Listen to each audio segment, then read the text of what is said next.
सुना तुमने? ये कोई आम आवाज नहीं थी।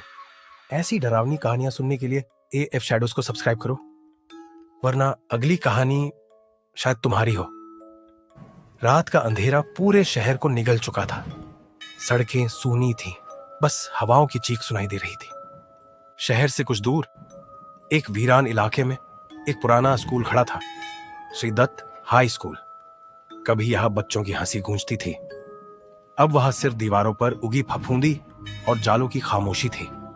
लोग कहते हैं जब इस स्कूल की आखिरी घंटी बजी थी तब किसी की जान चली गई थी, और तब से उस स्कूल का दरवाजा कभी किसी ने दोबारा नहीं खोला।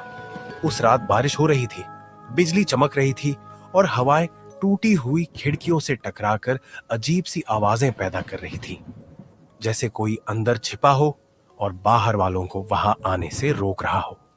इसी अंधेरी रात में दो लोग उस स्कूल की तरफ बढ़ रहे थे, आरोही और राघव। आरोही एक कॉलेज की छात्रा थी। वो अपने प्रोजेक्ट के लिए पुराने अनसुलझे केसों की जांच कर रही थी, और राघव उसका दोस्त, जो इन सब बातों को बस अंधविश्वास समझता था।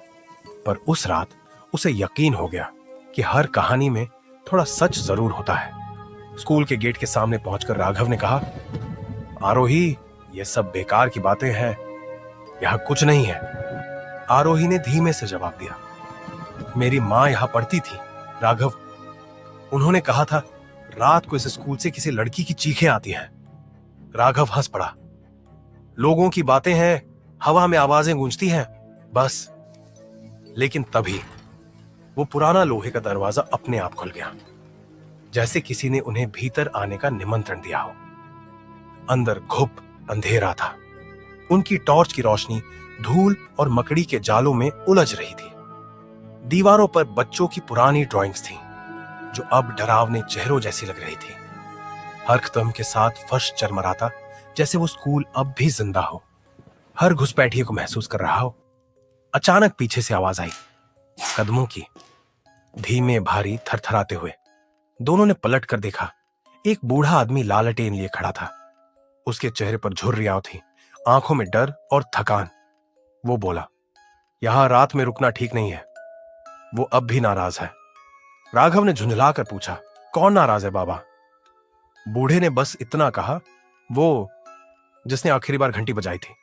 यह कहकर वो धीरे धीरे पीछे हटा और धुंध में गायब हो गया। आरोही और राघव दोनों हैरान थे, लेकिन जिज्ञासा डर से ज्यादा थी। उन्होंने अंदर जाने का फैसला किया। एक कमरे में उन्हें एक पुरानी नोटबुक मिली, धूल और मकड़ी के जालों में ढकी हुई। आरोही ने टॉर्च की रोशनी में उसे खोला। पहले पन्ने पर कांपते हुए हाथों से लिखा था, अगर मैं वापस ना आई तो समझ लेना वो मुझे मार चुका है। नीचे लिखा था, नेहा खन्ना। आरोही की आंखें फैल गईं। वो वही नाम था जिसे उसने कॉलेज की एक पुरानी मिसिंग केस फाइल में देखा था। एक छात्रा जो 10 साल पहले इस स्कूल से गायब हो गई थी। तभी अचानक घंटी बजी, एक लंबी गूंजती आवाज जो पूरे स्कूल में फैल गई। दोनों एक दूसरे को देखने लगे। राघव ने कांपते हुए कहा, यहां तो बिजली ही नहीं है, फिर यह घंटी कैसे बजी? आरोही कुछ कहने ही वाली थी कि टॉर्च की रोशनी झिलमिलाई और कमरे के कोने में किसी की परछाई नजर आई। लंबे बालों वाली एक लड़की, फटी हुई यूनिफॉर्म में, सिर झुका हुआ, धीरे धीरे उनके पास आती हुई। आरोही के होंठ कांप गए। कौन हो तुम? लड़की की आवाज गूंजी, धीमी, टूटी हुई पर दर्द से भरी।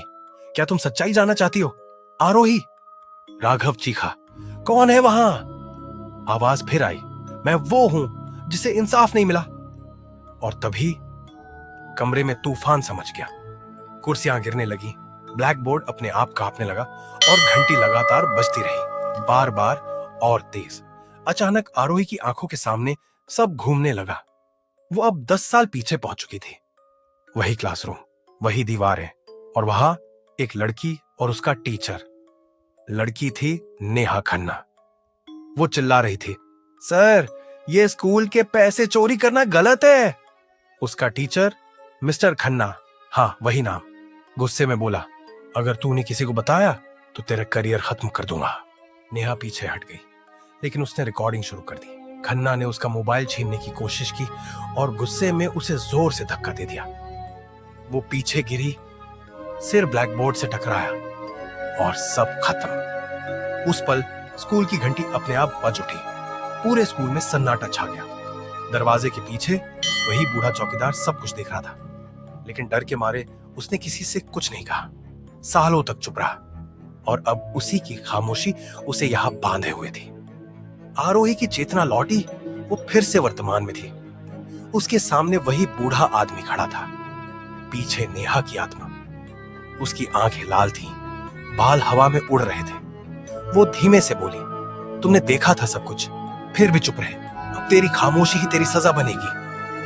बूढ़ा कांप उठा, पीछे हटा, लालटेन गिर पड़ी, आग की लपटें उठी और उसकी चीखें पूरे स्कूल में गूंज गई। नेहा की आत्मा ने आंखें बंद की और फिर धुएं में बदलकर गायब हो गई। सुबह का उजाला हुआ। स्कूल की टूटी खिड़कियों से धूप अंदर आ रही थी। आरोही अकेली बैठी थी, थकी हुई पर शांत। उसके पास वही नोटबुक पड़ी थी।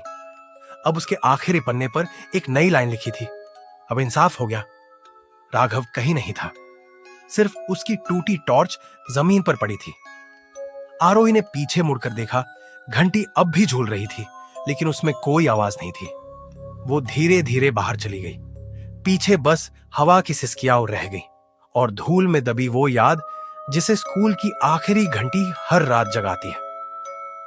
ऐसी और भी मजीद स्केरी वीडियोस देखने के लिए हमारे चैनल AF Shadows को सब्सक्राइब करें ताकि आपको आने वाली हर अपडेट फौरन मिल सके।